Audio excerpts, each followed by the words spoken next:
Welcome back, everybody. This is QuestionMarc, And I'm Ame. and we are back with more of the Final Fantasy Magic Set Commander tier list. This is part 2. Yep, we just did part 1, which was basically the starter commander deck, which technically is going to be listed as FIN in the set name. It's going to have the same set symbol. It's going to be in the same numbers, but you buy it as a standalone product. And I don't think you find it in normal booster packs, so it's kind of its own separate thing. They're also designed to be a little weaker. So just to get some things off of our screen, we've set them aside, already done them in one video. You want to know how good those are? Overall, kind of good. Watch the other video to get a feel for it, though. But we're starting with the rest of the 90 or so that are in the main set. Yeah. We're going to be busy today, folks. Yeah, buckle in for a long one, or if you have one or two particular ones, you can fast forward to it. But starting we're doing numerical order here, so Ultima, Origin of Oblivion is our first. Alright, for 5 mana, you've got a legendary creature, God, with flying. And whenever Ultima attacks, put a blight counter on target land. For as long as that land has a blight counter on it, it loses all land types and abilities and has add generic mana. Whenever you tap a land for generic mana, add an additional mana. Yes. So... Okay, oh, and Power and Toughness? Power and Toughness for 4. So Vanilla Test? Passed. No. No. Sorry. So I 5 put mana, my eyes 4, in backwards today. Yeah. So 5 mana, 4/4 doesn't pass the vanilla test, but flying makes up for a lot of it, and the rest of his abilities I think also make up for it. Oh, do you have land that has a specific color? Well, no, you don't. Do you have a double land? I mean, do you have a dual color land? No, you don't. Do you have a triumph? Oof. Forget it. Yeah. Youch. Yeah. So he, I believe, is the final villain of Final Fantasy 16. That's what I've heard. This is going to be embarrassing, but... Oh, wait, 16. No, 16. It's the newest game in the franchise. I think a lot of people haven't played it. My bad. I mean, we I care told you about the to put my eyes in classics in this house, but yeah. Honestly, there's a lot of competition for good RPGs these days. Oh, yeah. We're really interested in Baldur's Gate 3, we're really interested in Expedition 33, and there's a bunch of others, so... And personally, I tend to like them a bit quirkier, so your Earthbound, your Undertale... Oh, yeah, a little sillier for you, and, I like them sillier and sweeter. And for me, I tend to like the culture around it, kind of, like, when people are talking about it, and people have been talking about Baldur's Gate for a couple of years, people have been talking about... Expedition 33 for a couple of months. People have not been talking so much about Final Fantasy 16, so I'll get around to it maybe someday. No hate though. All that said, I heard that part of the plot is that Ultima here is kind of like draining all of the lands one acre at a time. Yep, and... kind of turning them into wastes, which is what he does. I mean, that would be bad enough in any setting, but in Magic, that makes it even worse, because, no, we need those! Yeah, and it happens every time he attacks, so this is a repeatable ability. Attacking with him's pretty easy, because he's got flying built in, so you're not too worried about him getting blocked. There's always somebody that can't block a flyer. And you don't even have to put the blight counter on a land controlled by the same player that you attacked. So you could have one person who doesn't have a flyer and another person who's like running away with the game on like dual and triple lands and stuff, and you could attack one and mess up the other. This is going to find its way into a lot of cutthroat decks, I think. Perhaps. And here's the biggest thing though, because as much as like messing up your opponent's mana base is pretty nasty, it doesn't deprive them of mana, it deprives them of colors of mana. And you've got 3 opponents, so it's like a lot of people to put blight counters on. This is going to be the kind of thing that'll annoy people, but probably not make or break. It's that last ability that's going to be make or break. Oh, yeah. This guy is going to be best friends with all of your Eldrazi. Oh, yeah. I was looking at, being a colorless commander holds you back a lot. You have 5 colors in Magic, and he's none of them. So you can only play the small subset of cards that are colorless. But between artifact creatures and Eldrazi, you do have a lot of options. And these are some of the most popular ones. There's one of your favorites. Yeah. Who doesn't love Sir Ginger the meal ender? Go look up the ad that she showed. Go look up the Yeah, the trailer for Throne of Eldraine? Yeah, the trailer for Throne of Eldraine. That's her origin story, and it's epic. It's fun. I'm glad that they went back and they made cards for her and everything. So is everybody who saw that ad. Everyone was like, cool, whose card is that going to be? And they're like, we just outsourced a trailer to this company, but you know what? You've got a good point. We'll put a pin in that when we come back to this plane. Yeah. So that said, most colorless decks are either going to be based on Eldrazi, which are these big, gigantic colorless creatures with huge effects, or they're going to be focused on artifacts and artifact creatures, like these couple are. And there's a few interesting one-offs that do other things, but those are the popular strategies. And he doesn't do that. So he's not going to, I think, slot simply into a lot of existing colorless decks, or that's what you would think, because he's actually more like this. This, I have said before, is the best card in any colorless deck. You want to read what this does? Let's see. For 5 mana, you've got a legendary artifact. Colorless creatures you control get 2/2, and whenever you tap a permanent for colorless, add another one. And whenever you cast a colorless spell, you gain 2 life. Yep. I think this is the best card in every colorless deck. I might even play it in Sir Ginger. I'd probably play it in Liberator, Karn. I do play it in Graz. I have a Graz deck. I'd recommend it in Kozilek, Zuladoc. And while your creatures getting bigger is great, and gaining some life is nice, it's that middle ability that is the most important. It is mana doubling. Now, granted, it says tap a permanent for colorless. Oh, so technically it doesn't have to be... tap a land. Okay. What's that? Oh. So for the other one, you can tap things that aren't lands as long as they give you mana. This one has to be land. Yeah. So with the other one, you tap a Soul Ring for 2 colorless, you get a third. With this guy, not so much. But it is the closest thing to a Forsaken Monument that you can put in the command zone, and that has some real potential while doing more than just that by blightening your opponent's lands. Of course, with that last ability, you probably want to get some blight counters on your own land, or just use every single colorless land that there is. Well, that's the thing with a colorless commander deck. You kind of have to do that already. You can't play Forest. You can't play Mountain. If you're playing basics, it's wastes. And sure, he can turn your lands into wastes, but most of them already are gonna be. So you actually, yes, you could put a blight counter on one of your lands, but you probably won't. Your lands probably already do this, and you're just putting blight counters on your opponents. Which is going to narrow their options, even if it's only by a little bit. This guy's going to open the door for the worst things in your deck, and it's going to close the door for the worst things in everyone else's deck. So I think he's at least a good here. Well, yeah, see, I'm torn, because to me he could go anywhere from questionable to good.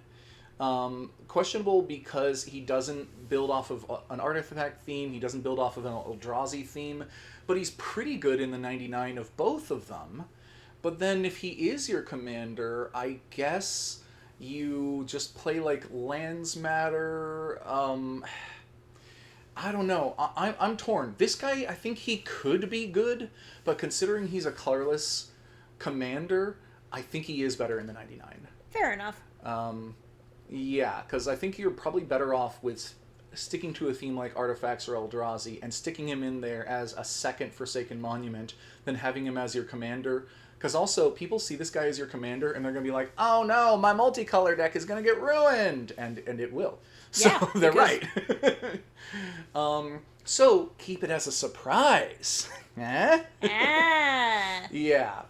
But I could be proven wrong. I wouldn't be surprised if a couple months from now, people are playing Ultima decks, and I'm getting ruined by them, but hopefully that doesn't happen. All right, who's next? Okay, so I had a lot to say about him. He's pretty unique in that. But then we get to Adalbert Steiner, who, if I remember right, is not very unique at all. Well, for a 1 and a white, you get a human knight with lifelink, and Adalbert Steiner gets 1/1 for each equipment you control. And he's a 2/1. So does he pass the vanilla test? No. No, not quite. Unless you control an equipment, in which case he more than passes it. And what are the odds that you're going to control an equipment? Well, if he's your commander, you're going to want the odds of that to be really freaking high. Yeah, the odds of you controlling an equipment by the time that he is in combat are close to 100%. So even though, once again, if you squint, he fails the vanilla test, he kind of passes it with flying colors if you imagine the deck he's going to go in. If he is your commander, then yeah, you're just going to be playing the highest number of equipment that you can. And to maximize that, I think you once again want to lean into your Four Mirrored In, your Living Weapon, your Job Select cards. Are those dudes in the background wearing Rebel Alliance helmets? Something like them. I bet their names are Biggs and Wedge. Maybe. Actually, I think it's most, if not all, of the Final Fantasy games have two characters named Biggs and Wedge because the people who make these games are also Star Wars nerds. Of course they are. So, that said, if he's your commander, you're stuck playing mono white, which is a little annoying, especially for an equipment deck. Getting in at least red puts you into a more popular tier, gives you a lot more options. But you could be a little more focused. Being a knight, a lot of knight decks do play a lot of equipment, so he's pretty good in the 99 of a, say, Sir Gwyn deck. If I take a quick look here at Sir Gwyn, I think that's... yeah. She's a pretty popular knight commander that includes white and also includes equipment. Sir Gwyn, too good for traditional vowels. Yeah. No traditional vowels in her name at all. Until you get to the other stuff, the epithet. But, so I think he's pretty good in that deck, where Lifelink is great in a deck that also features black because you might be drawing cards and paying life and stuff like that. But even Keep your books balanced, you know? Even if he's your commander, you know, Lifelink is one of the ways that I think you can put a bunch of equipment on him, attack with him, hit for a decent amount of damage. Even if he's blocked, you still deal all that damage to the blocking creature. You gain a bunch of life, and then, okay, your commander's tapped so you can't block with it, but you got this big buffer of a bunch of life. So I think that it's a pretty good uncommon in particular. If it were me, I would probably... I'm thinking he's better in the 99, but he's a really good one in the 99. Yeah. Aces in their spaces, you know? Mm-hmm. And I could see him once again as a commander overall. What do I have to... okay, I can't... whatever.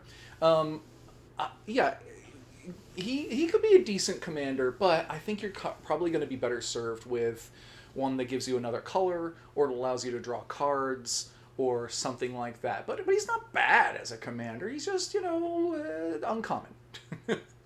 So, better in the 99 alongside a deck that's full of equipment already, alongside some knight synergy, stuff like that.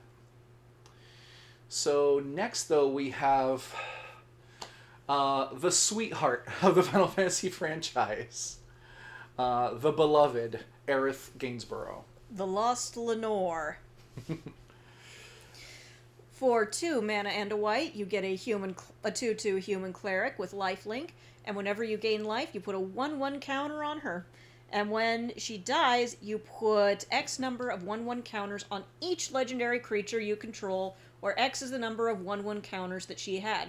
The more that you invest into her, the more people are going to be cheesed when she's gone. Oh gosh, I hope she doesn't die. Oh no! Oh no! That would you could actually kind of almost make it into a parody on your you could almost make that into like a parody of her whole deal on the battlefield, because yeah, you just keep killing her off and then bringing her back, and then everybody gets angrier every time. Oh yeah. I mean, honestly, you could turn her tragic death into a complete joke. Yeah. And, you know, I heard something recently from a developer diary that Johnny's Pride Mate is the most crafted card in Arena. Huh. 2 mana, 2/2, whenever you gain life, put a +1/+1 counter on this creature. Oh, she's like a Johnny, but more so. Yeah, so she has the same power and toughness, the same ability, whenever you gain life, put a counter on her. But for 1 more mana, she has lifelink, and when she dies, she gives her counters to somebody. Wait a second. to everybody. Yeah. To all your legendary creatures. So if she had like 3 counters on her, which is fairly reasonable, then you'll put 3 +1/+1 counters on each legendary creature you control when she dies. Ha! So this would be in a legendaries. So if you're doing her as a commander, then it would be a legendaries matter deck. Well, if you're doing her as a commander, yes, you'll definitely want to play a lot of legendary creatures, but I would say that getting counters on her is the most important thing. Just gaining life consistently, repeatedly. Gain that life. Get those legendaries. Kill her off. Yes. And so other ways of triggering her, I mean, Soul Sisters are one of the main things people are going to remember here. So I think it's Soul's Attendant and Soul Warden. So yeah, whenever another creature enters, you may gain 1 life. Oh, geez. I also really like, I think it's Auriok Champion. Oh, yeah, that one. That's one of my favorites. If you have to play 1, I usually play this one. It has that same ability, but for 1 more white, it's got protection from black and red, which is a pretty big deal. She can block any black or red creature indefinitely, pretty much. And dodging removal from, overkill to, what is it? Blasphemous Act. She survives a Blasphemous Act in a deck that would otherwise be vulnerable to Blasphemous Act. Aerith probably dies the Blasphemous Act, but then she puts her counters on, I don't know, the Auriok Champion. No, it has to be a legendary creature. Ah, shoot. Okay, well, there are good cards independently, and they would probably go in the same deck, even if they don't interact that much. Well, except for this part interacts really well, really well. Oh, yeah. Because, remember, this doesn't say when you gain life, put that many counters. So whether you gain 1 life or 10 life, she only gets 1 counter. She cares about how many times, how many separate abilities gain you life. And with cards like Soul Sisters and Auriok Champion and stuff, you'll gain life often. And that's what'll get her lots of counters. So, also, if she is your commander, I think that part of it is you want to be able to kill her on command. You want to be able to kill her on purpose. And that can mean things like... Sacrifice comes to mind the most. Absolutely. Ashnod's Altar is a popular one. Ooh, yeah. Sack a creature to add 2 colorless. Oh, that would be so rude. I love it. Oh, yeah, it would. Okay, let me see if I can remember... Especially if you use it to summon her right back. That 2 mana to summon her right back. I mean, you could. If she's your commander, then you can... that covers her commander tax right there, and you can bring her right back. Also, you probably want to play her alongside the Ozolith. This one, at least. So whenever she leaves the battlefield, if she had counters on her, put those counters on the Ozolith. Oh, no! And then at the beginning of combat on your turn, if the Ozolith has counters, you can move them all from the Ozolith back to a creature. So you can have her die with like 5 counters on her, put them on your other legendary creatures and on the Ozolith. Then when she comes back, you can put the counters from the Ozolith back onto her to start right where you left off. Anyway, where was I? Yeah. Oh my god, that would be so awful. I love it. I kind of want to make... Now I want to make a deck... I'll name... What should I call it? I'm going to call it Tragic... I'm going to call it Tragic Death or maybe Tragic Destiny and just have it be based around Aerith dying and getting resummoned over and over and over again. Oh, I mean, it'll hurt some people. Mostly, but it would also be really funny. Mostly people who are about 40 years old, who were young when they finished Disc 1 of Final Fantasy VII. Honestly, I can't blame them. I mean, I physically cannot remember a time when I didn't know about this character's death. Yeah. And when I played Final Fantasy VII for the first time, I still felt it. Oh, yeah. It was such a well-executed, sorry for the pun, moment. Wait a second. Hold on. You just made me think of something. Execute. No, that's a black card. But it does destroy her. Because she's white. Woo! Wait. Execution? No. Okay, never mind. In any case, I'm excited to make a really dumb deck out of her. Okay, you know what? Because of your excitement, I kind of want to put her maybe all the way up in good. Um, okay, here's the thing. I'm gonna call it Tragic Destiny. I don't I don't think she's that good. I don't either. She's I want to make a meme deck here. Okay, that's fair. That's fair. Because on the one hand, mono white. On the other hand, she doesn't draw you cards. She doesn't kill your opponent's creatures. She's not necessarily a finisher. She doesn't cheat you on mana. She's very fair in a lot of ways and encourages you to play a lot of cards that involve life gain. And life gain isn't usually how someone wins a game of Magic. There's like 2 cards in Magic that'll say if you've gained enough life, you win. But other than that, life gain usually kind of just delays the inevitable. Hopefully, if the rest of your deck is good, then you just buy yourself enough time. So, life gain isn't the best strategy. And I do think she is genuinely better in the 99, where you could be playing a black and white deck, a green and white deck, a green and black and white deck, and you can. Hey, then... maybe get some Aerith zombies going and then kill them off. I mean, what is his name? Rada Drobic, I think is the guy's name. Whoa, yeah! Legendary creature you control dies, create a token that's a copy, except it's not legendary, and it's a 2/2 black zombie Aerith, and then get them token doublers, and then kill off all of the zombie Aeriths one by one, and then just have everybody racking up those counters until everybody is, just roided out and ready to flick your opponents away. Yep, or a Legendary Matters commander like Kethis is a very popular one, where your legendary spells are cheaper, and you can exile 2 from your graveyard to play 1 from your graveyard. So this gives you all the colors that are good at life gain, and she can go in the 99.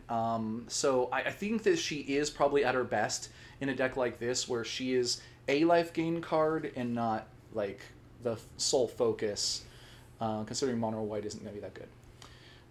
So that's where I rank her, and we're on to Ambrosia Whiteheart. Ah, that was fun.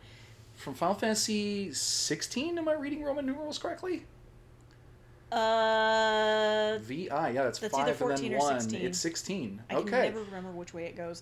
Oh, yeah. Okay. Well, let's read her. 4, 1, and a white. You get a legendary creature bird that's a 2/2 with flash. Oh. And when Ambrosia Whiteheart enters, you may return another permanent you control to its owner's hand. And you get a landfall power. Whenever a land you control enters, Ambrosia Whiteheart gets +1/0 till end of turn. Okay, so vanilla test?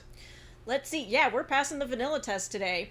Okay. And it is going to come in at the last possible moment and bounce something bounce something. Yeah, let's see, what am I thinking of? Is it Whiteheart?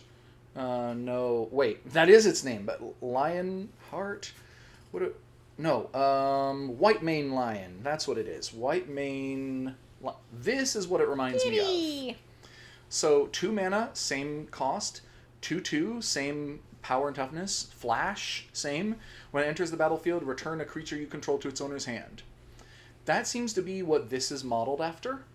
Except, it can't return itself. White Mane Lion does combo with a lot of things because you can play it and then bounce itself and play it and bounce itself. Break the game. So if something triggers off you casting a spell or a creature entering or leaving, it does all that. And Ambrosia doesn't, because it has to return another permanent. But it doesn't have to be a creature. So if you had some permanent that enters to do a thing and then doesn't do anything anymore, you can bounce it back to your hand. Or, as you usually do with creatures, someone goes to kill it and you bounce it in response. That's why it has flash. The landfall ability, pretty minor. Pretty minor. And being a bird, and even a white one, it doesn't have flying. Which, I mean, that's a chocobo thing. They're kind of a mixture of chickens and ostriches. Yeah, so chocobos generally don't fly. And in fact, there is a whole theme in this set of a lot of birds, a lot of chocobos, and they're spread across blue and white and green, and they generally don't have flying, and they generally do also care about landfall. So this is a card that I think is way better in the 99. Because in the bird deck, it is a really good trick to have that happens to also be a bird. Honestly, if a card has flash, that almost destines it for better in the 99. Yeah, because cards with flash and cards that can be done at instant speed are usually better as a surprise, as a trick. And in the command zone, you're not going to surprise people unless they forget, which happens a lot. More often than you'd think. Yeah, but still. Especially given that especially if you're playing 4-player, that's a lot of information on the board. You're not going to be able to keep track of it all. Yeah. But overall, none of these abilities I think are particularly strong unless you're doing it as a surprise to like save your best thing from being destroyed, and then the landfall is kind of a bonus. And so it's for an uncommon I think it's fine, but it's certainly better than the 99. And the cat has come back. Wonderful. And I'm just glad that the cuddles. cat isn't trying to bite important paperwork, books, or the Nintendo Switch right now. Yeah, that was. I don't know why he does that. I think he just needed our attention that badly. Maybe. Silly baby. In any case, next we have a character from Final Fantasy 12, Ash. Do you pronounce the E on there? Is No, it just Ash? it's just Ash. We're just putting an E on there to be pretentious. Okay. And then Princess of Dalmasca. Dalmasca. Dalmasca. Yeah. Okay. Not a. Okay. All right. For 2 mana and a white, you get a 3/2 human rebel noble. Ah. Gee, does that remind you of anybody? Whenever Ash attacks, look at the top 5 cards of your library. You may reveal an artifact card from among them and put it back into your hand. Put the rest on the bottom of your library in a random order. And yes, this chick is basically Princess Leia.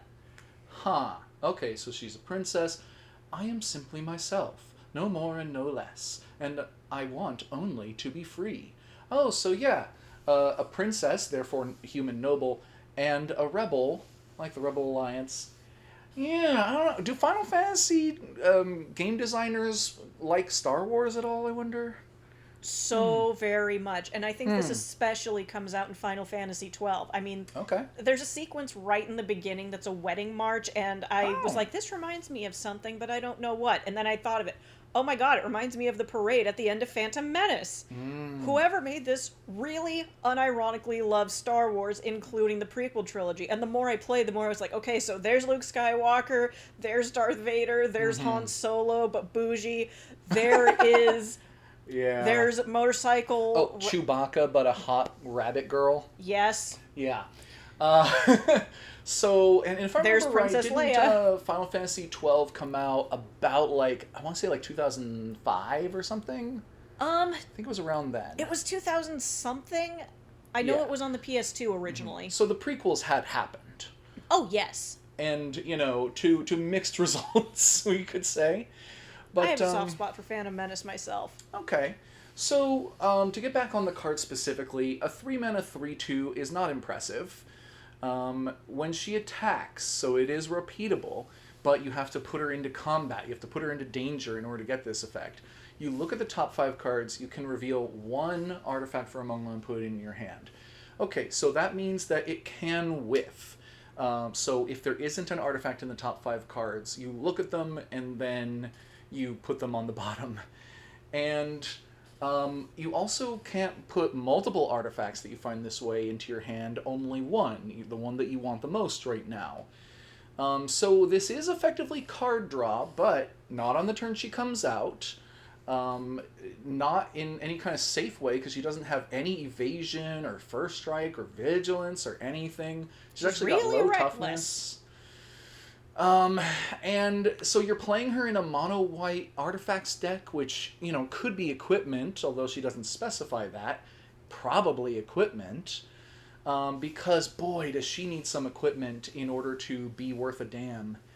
And then without any other kind of ability on her, I feel like she's one note, and that one note isn't even that good because you have to risk her. So actually, I think this is the first card that I think is lame. Ooh, youch. Yeah, she's also monocolored, so, like, once again, if you were doing white-red or white-blue, you'd have options for evasion and more artifact synergies or equipment synergies, but you just don't. So, is she better in the 99? Barely. I think overall, she probably wouldn't make the 99.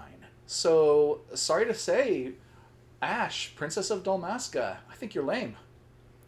Get in the comments.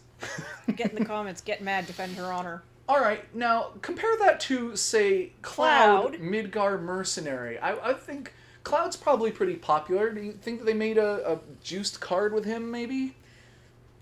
Oh, I couldn't tell you. Ugh. As much as I love Final Fantasy VII, I also kind of wish we could sort of move on from it already. I mean, there's a lot of other great games in the Final Fantasy series.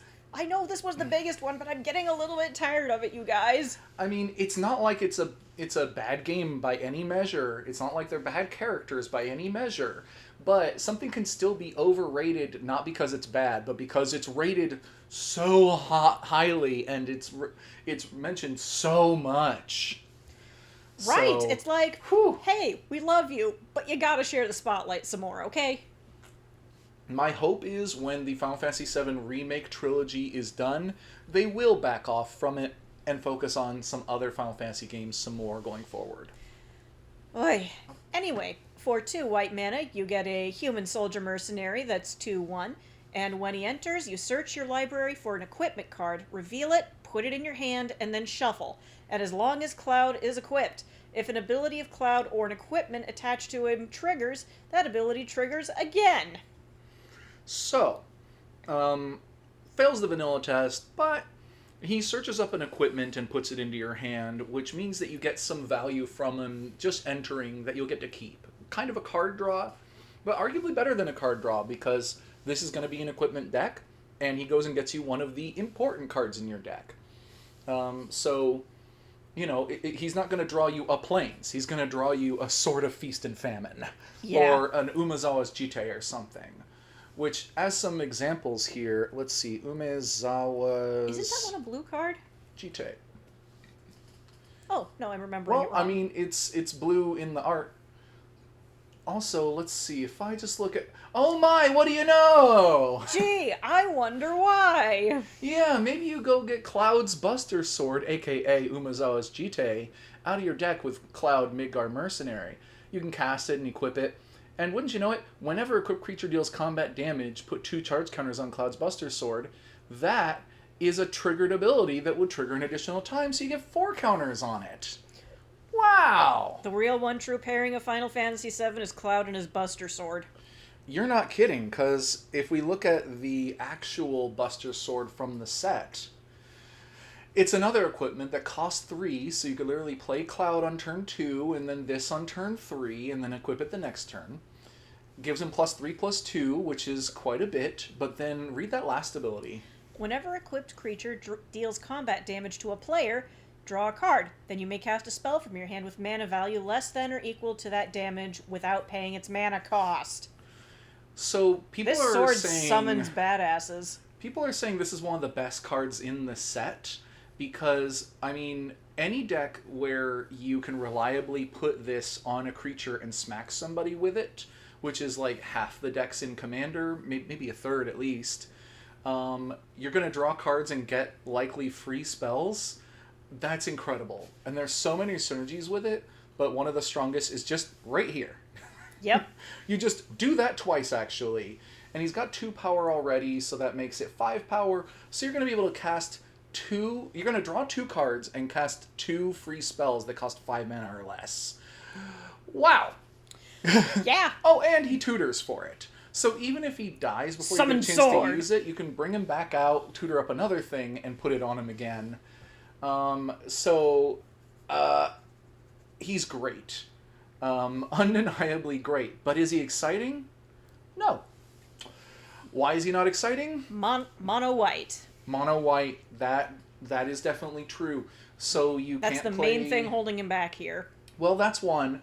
Another thing is, for Commander, I think one of the reasons why I play Commander, and I first got into it like over a decade ago, is because when you're playing Standard or Modern or anything else like that, there is a small number of viable decks, usually only a handful, sometimes only 2 or 3. And they play 4 ofs in their 60-card deck, meaning that they have maybe 12 different spells. To the point where you can actually, if you practice enough, memorize every interaction between every card in every deck that you're likely to see. and you know how the games are going to play out. It's just a matter of what you draw in what order. And Commander does the opposite of that. It's a singleton format, so basically every card in the deck is different. You're playing against 3 opponents, so that's so many more unique cards you're going to have to interact with in every game. The games go longer because of 40 life, and every time that you shuffle up, the game's going to be a little different. Unless your commander has a tutor built into it, in which case the games are going to go very much the same. Because in a deck with Cloud, you're going to cast Cloud on turn 2 pretty much every game. If you aren't keeping a hand that can cast Cloud on turn 2 in a Cloud deck, what are you doing? And then you know what you're going to tutor up, because the rest of what your opponent's doing at that point are likely irrelevant. Short of playing some kind of 1 or 2 mana stacks piece, like a CEDH player or a Bracket 4 or something, you're going to be getting the same thing every time. It's the Buster Sword, it's Umezawa's Jite, it's sort of Feast and Famine. So your argument here is that it's a little boring because you know exactly what's going to happen. Yeah, it kind of doesn't even matter what your opponents are doing until maybe later in the game. And he doesn't have evasion built in. He doesn't have defense built in. Let's see, I had one more thing, and now I can't remember it. Oh, wait, I remember now. Equipment is a well-trodden road for a deck to go down. There's lots of equipment decks. Most of them that are good are like red and white. So it's cool, but you're not really going to see anything exciting out of it. Yeah, he's powerful. I would almost say better in the 99, but if you are not so concerned about the games going similarly for you, maybe you're a newer player and you just love Cloud. Maybe you play Bracket 4 and you just want to get that sort of Feast and Famine on this guy and swing with him early and often. Maybe I don't think he's going to be No, he's not going to be playable in CEDH. Never mind. I'm not going to go there, but I just don't think he's exciting, but he's clearly good. All right. So, next one on our list is Dion, Bahamut's Dominant from Final Fantasy 16. Bahamut's Dominant? Bahamut does not give bottom energy. No. Well, what does he do? Well, for 3 mana and a white, you get a 3/3 Human Noble Knight with Dragonfire Dive. During your turn, Dion and other knights you control have flying. Ooh, the Dragoon thing. And when Dion enters, you create a 2/2 white knight creature token. Ooh. Which, he then gives flying. Yeah. And for 4 mana and 2 white and to tap, you can exile Dion and then return it to the battlefield transformed under its owner's control. Activate only as a sorcery. And what does he turn into? Bahamut! Yep. His bottom, apparently. In a way. So he turns into one of these saga creatures. All right, I love these saga creatures. Mm-hmm. All right.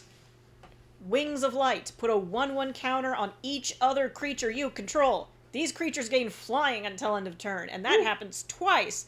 Everybody gets flying. Everybody gets counters. And on the third one, Giga Flare. Destroy target permanent. Exile Bahamut and then return it to the battlefield front face up. Mm-hmm. And until then, you've got yourself a 5/5 flyer. And it's a saga dragon, a white dragon. Those are pretty rare. So there's a lot going on here. First off, flavor-wise, I believe in Final Fantasy 16, the main characters are a dominant of some summon, in the sense that when they hit their kind of limit break thing, they turn into that summon for a while.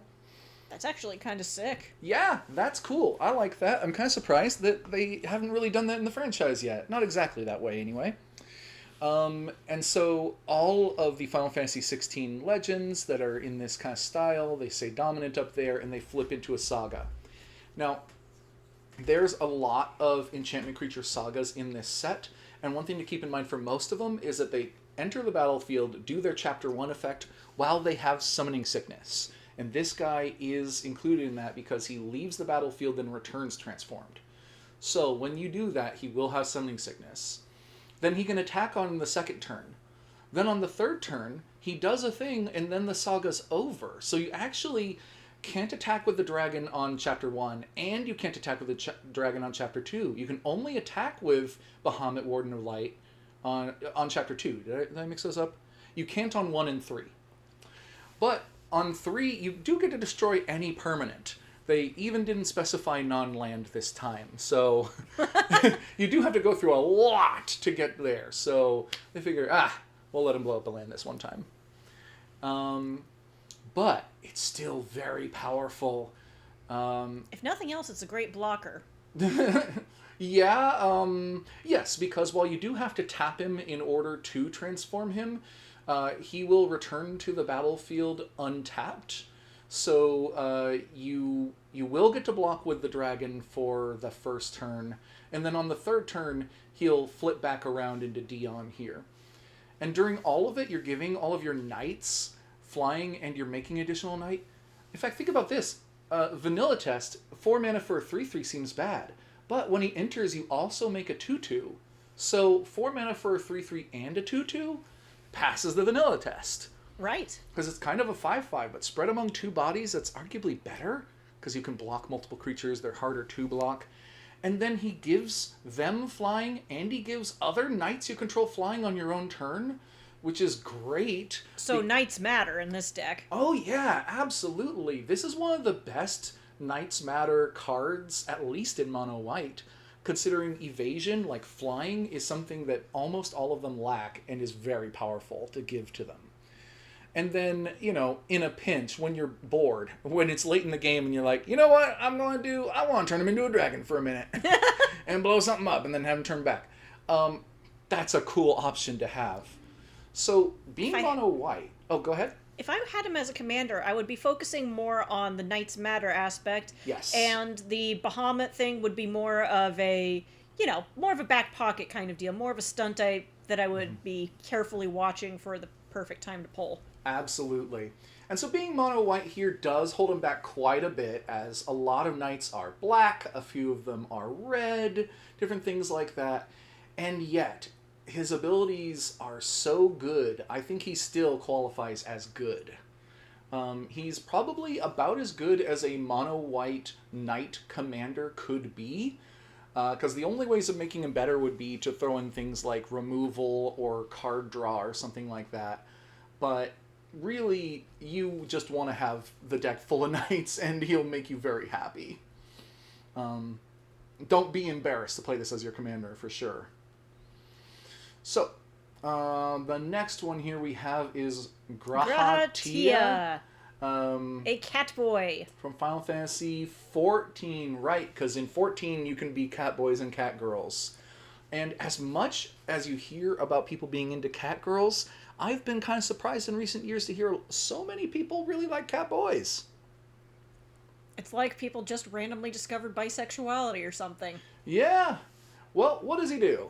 Well, for 4 mana and a white, you get a 3/5 cat archer with reach and the Allegan Eye, which means whenever one or more other creatures and or artifacts you control die, draw a card. This triggers once each turn. Okay, so vanilla test. Doesn't make it. Yeah, he's actually pretty far off. He's not just 1 power off, he's 2 power off. And he doesn't do anything when he enters the battlefield. He only does something additional, like reach is nice for blocking, but it's nowhere near as good as flying. So he only really does anything interesting if creatures or artifacts you control die, and even then, and he draws a card, which is great, he only does it once per turn. And in most decks, if this was just an incidental thing, it would be your opponent's triggering it. But since it's your commander, you want to be doing it on purpose. And White's not that good at that. Yeah, this is... I'd drop it straight into questionable at this point. Well, but what do you think, though? Is he better in the 99? I mean, yes, in that I think he's a pretty bad commander. He is better in the 99, but is he good enough that he's likely to actually go in your commander deck in the 99? Probably not. Not unless I was doing something very specific that he randomly fit into really well. You know what? If you were doing like black-white creature sacrifice, your aristocrats kind of thing, then the effect would be good enough, except you'd want to spread it out so you do one on your turn, one on your opponent's turn, one on another opponent's turn. And even then, you don't even start doing that until you get to turn 5. Yeah, I'm no. gonna put him in questionable because a white card that draws you cards and sacrificing things can be done basically for free, but he's still doing a lot of. He's doing this at a pretty poor rate in every direction, but it's still a good thing that he does. He just doesn't do it well, you know. Um, yeah. Anyway, I think that's him done. Um, and we can go on to Minwoo White Mage. From Final Fantasy II. Wow, all the way back in 2. This is the first instance I can think of spoiler alert. Really? Okay, I shall remain here and devote myself to the care of the wounded. Okay, so he like leaves your party after some people get wounded, I guess? Yes. I didn't play this game. Oh, I did. Okay. He is the first character that I can. I don't remember if. He was probably the first instance of an Erythian death. Oh, really? Huh. Except it wasn't random. He sacrificed himself. He sacrifices himself in order to save your team, and it's still really tragic. Oh. And nobody uses a Phoenix Down on him. Is this one of those early ones where, like, it's basically a plot hole that, like, we have Phoenix Downs? What the hell? You know what? Funnily enough, the only time I've seen someone actually try to use a Phoenix Down on a character who is doing their death scene is in Final Fantasy V. And one of the characters is like, "High potion! Ether! Phoenix Down! What do we got?" They're just kind of like aggressively looking through the pouch like, "Come on, we gotta have something that'll work." You would think. But it didn't work. Okay. Well, what does he do? Well, for 3 mana and 2 white, you get a 3/3 human cleric with vigilance and lifelink. Whenever you gain life, put a 1/1 counter on each cleric you control. Okay, so this is a cleric's matter deck. So, of course, he fails the vanilla test pretty badly again, Yeah. being a 5 mana 3/3. But Vigilance and Lifelink is a pretty great combination. And as a cleric that cares about other clerics, That's and he rare, makes isn't it? what? Cleric kindred effects. Yeah. Somewhat rare, yeah. We haven't got that many good cleric synergies in a while, but we've gotten one or two here and there spread out over a long period of Magic history. So this guy might be the best cleric commander, certainly in mono white. He's got to be the best cleric commander. And that the two things clerics are known for in Commander are gaining life and preventing damage. And he gains you life and then cares about you gaining life in order to put counters on all of your clerics. So suddenly these puny 1/1s and 2/2s become relevant? If you want to play a 4 white mage deck, then this guy has got to be one of them. Shall I Yeah. explain the 4 white mage thing? Oh, is it because your party in Final Fantasy is usually 4 characters? Yes, in the first Final Fantasy, beating the game with using 4 white mages was kind of considered a challenge mode. Oh, because their damage output is so low? Their damage output is low, but they tend to be kind of tanky, and of course they're healers, so yeah, it Oh. is tricky. It can be done, and if you feel like challenging yourself, by all means, I'm not going to stop you. But yeah, if you want to make a deck that's kind of themed around 4 white mages, put this guy in there. So, he's mono white, and that does hold him back. As we've said about, most of the monocolor commanders, there are a lot of good clerics in black and a few in other colors, but mostly white's the color they're in the most, with black in a close second, the others in distant third and fourth and fifth. But having lifelink and then also caring about any other time that you gain life means this guy's going to trigger quite a bit. Every, boring, underwhelming cleric in Magic's history that has anything to do with life gain suddenly becomes way better. This I'm guy thinking is of going to Dauntless be. one. This guy's not just tending to the wounded. He's giving your cleric steroids. I thought it was called Dauntless one. Maybe it's not. One, oh boy, that's going to be a bad search. Yeah, that's Um, horrendous. What were you thinking? 574 cards, not too big a deal. Okay, I'm going to try to do a quick gather, like, advanced search here with the word one. What the heck was it called? It was Absent. Doubtless One. I Oh, haven't that's seen this one in a pretty. long time, and oh my god, is it good here? You want to read that, actually? Oh, Maybe the Oracle text. oh no! Okay, Doubtless One's power and toughness are each equal to the number of clerics in play. Whenever Uh-huh. Doubtless One deals damage, you gain that much life. So, Gain that life. mm-hmm, Beef those clerics. Lot of clerics. mm-hmm. So And it's a obviously, cleric avatar, so it's getting yeah, those counters. Oh my god, those two need to go together. They're practically married. 100%. This is a card that, yeah, you can buy for 24 cents. The foil is 250 because this was back when foils were genuinely rare. And I think I might have a foil of it because I was buying a lot of packs back then. And nobody plays with cleric synergies, and, this gaining life is nice and all, but, like, odds are she's probably going to be like a 4 mana 4/4 that gains you some life sometimes. Who cares? Except with Minwu, we're playing so many clerics. We're playing Mono White. We're putting +1/+1 counters on her to make her bigger. And we are dealing damage and gaining life, which is like lifelink, but technically not the same.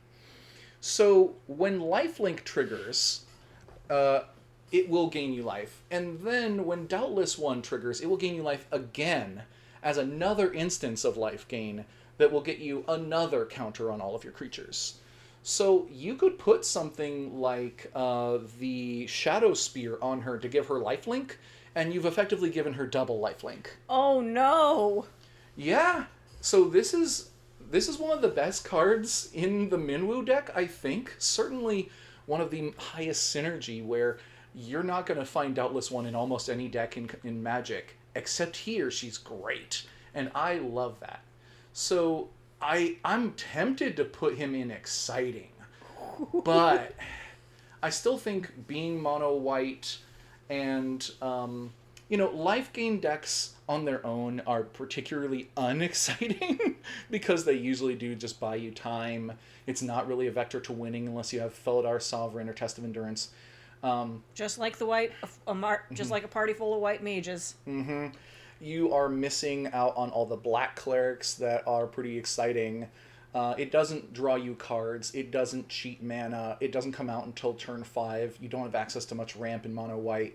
So there are actually a lot of things holding it back. And yet, it is really close to exciting for me because I love a commander that encourages you to build a deck that you don't see every day and then makes it kind of good. And he does. So really close to exciting for me. But unfortunately, there's only so far you can get in one color. Mm-hmm. White used to be the worst color in Commander, and it was pretty clear that was the case. Now, I don't think it's clear what the worst color in Commander is. And that's where you want to be. So, next we're on Snow Villiers? It's either Villiers or Villiers.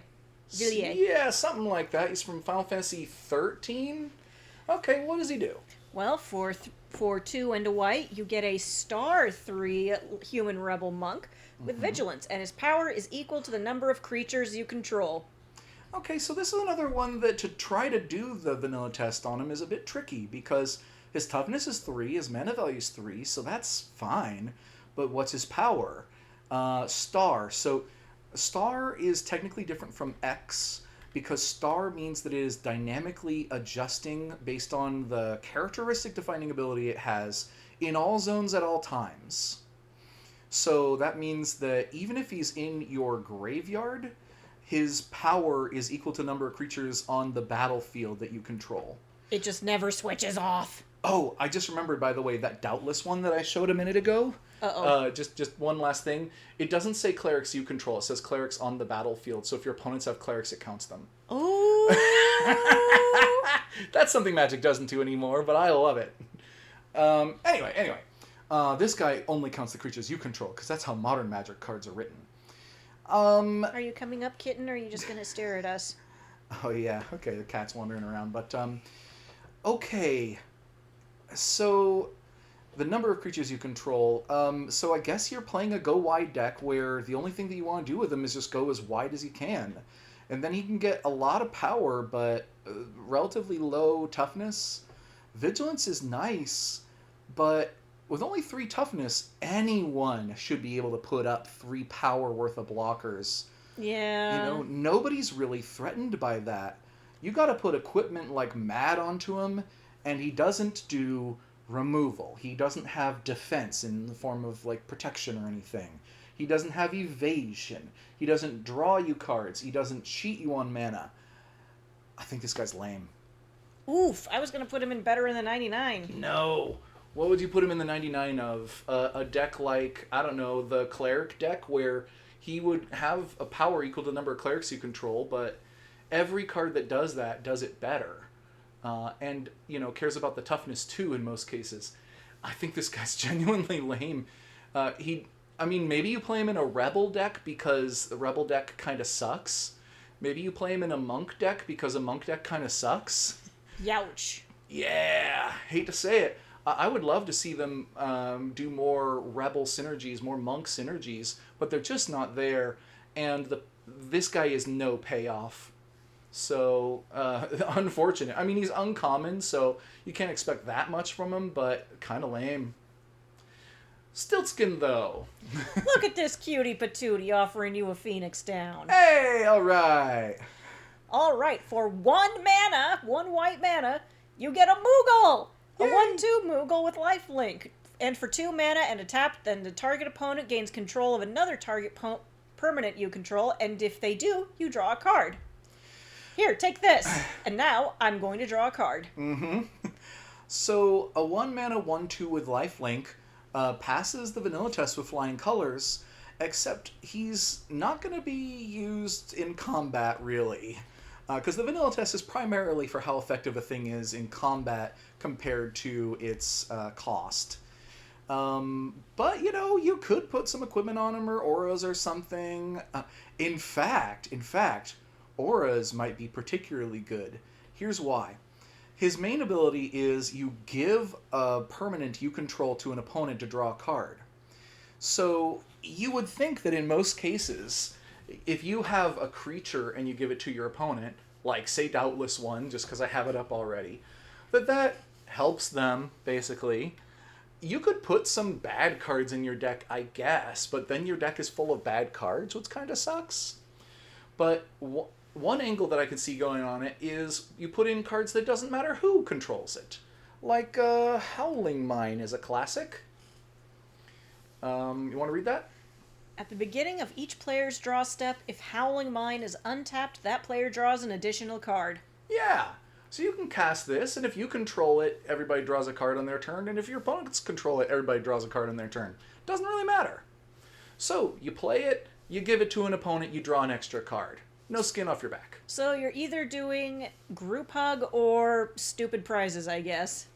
Well, then there's one other element here. I was saying auras.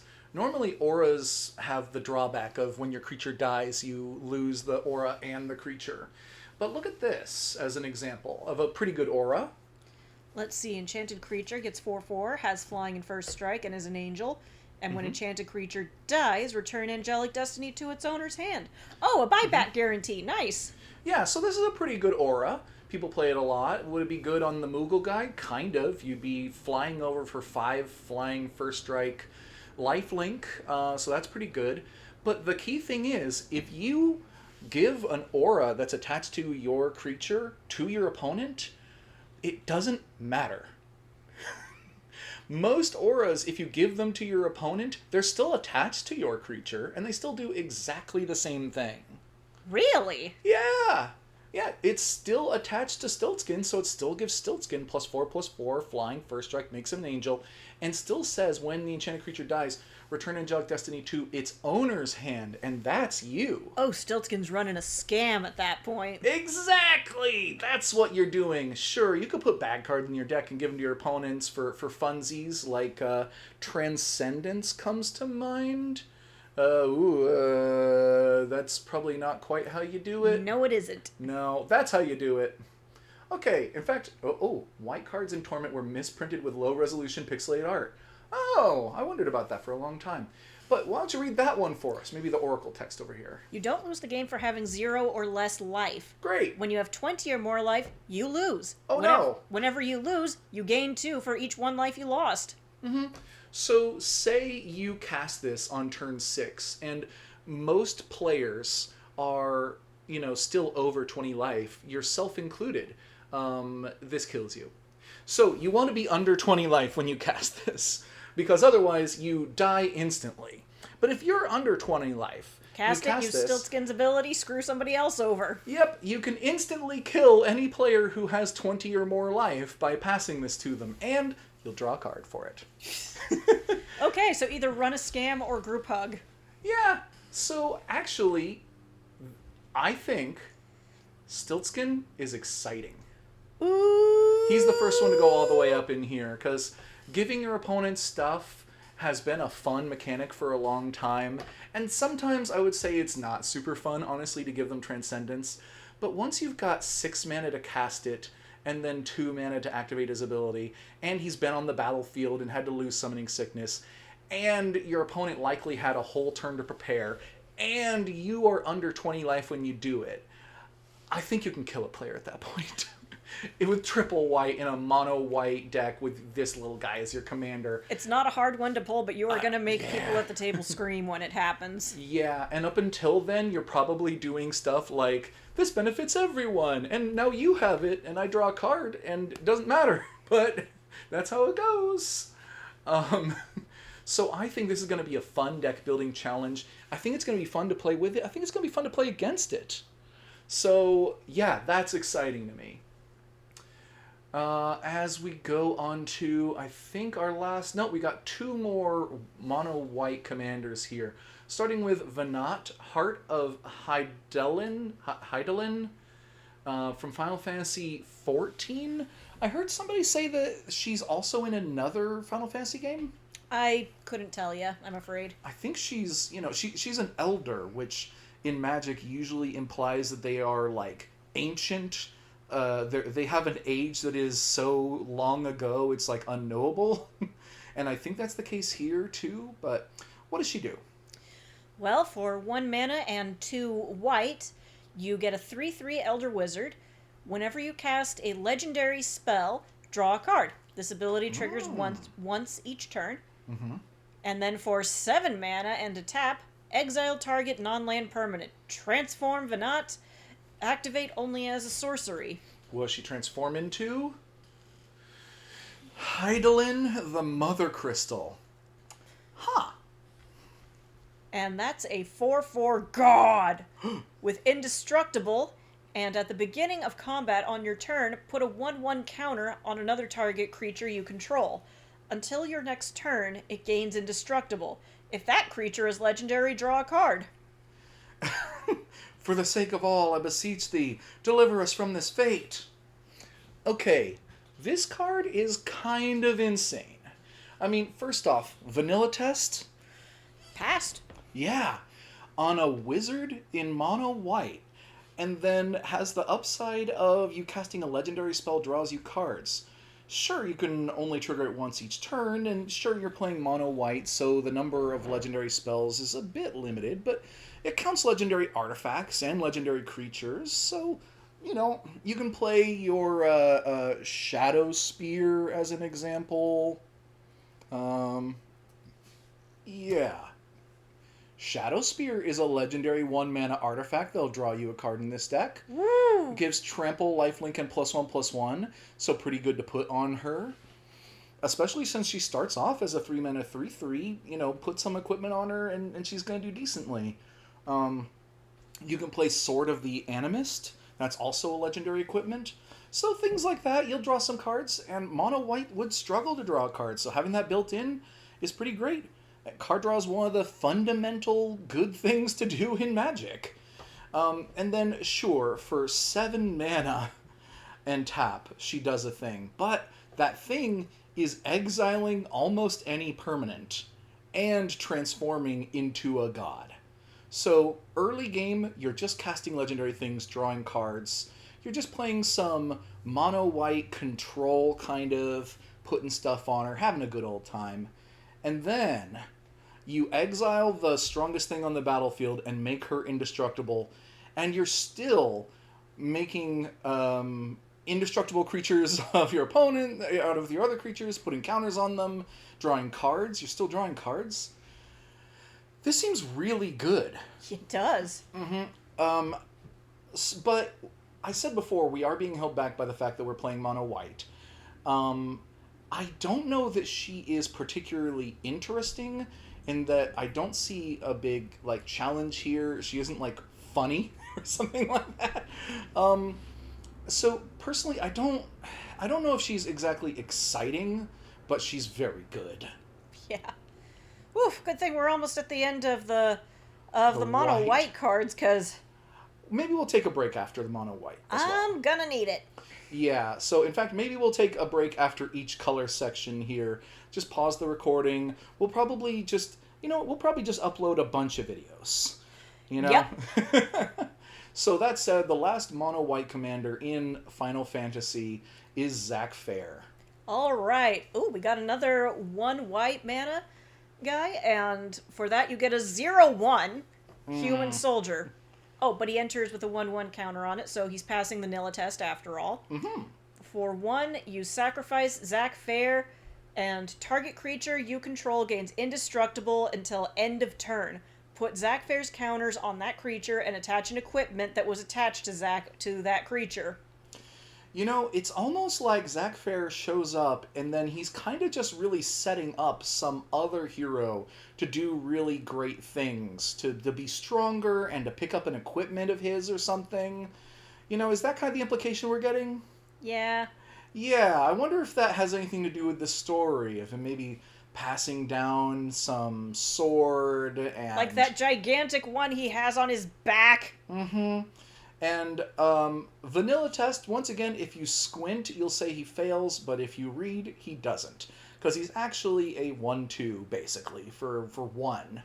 And you can sack him. I mean, honestly, you could kind of yada yada the rest of his card and just say, for 1 mana, sack him, target creature you control gains indestructible until end of turn. And that card is kind of worth playing. Here's a question. Yeah. Could you summon him more than once? If he's your commander, yes. No. I mean, like, in one turn. Like, let's say you have a bunch of mana, you haven't summoned him yet, and you're ready to... You've got your dudes lined up. And then you say, okay, tap 1. Okay, so tap 1. Summon Zac. Sack... Tap another one. Sack Zac. 2. Zac.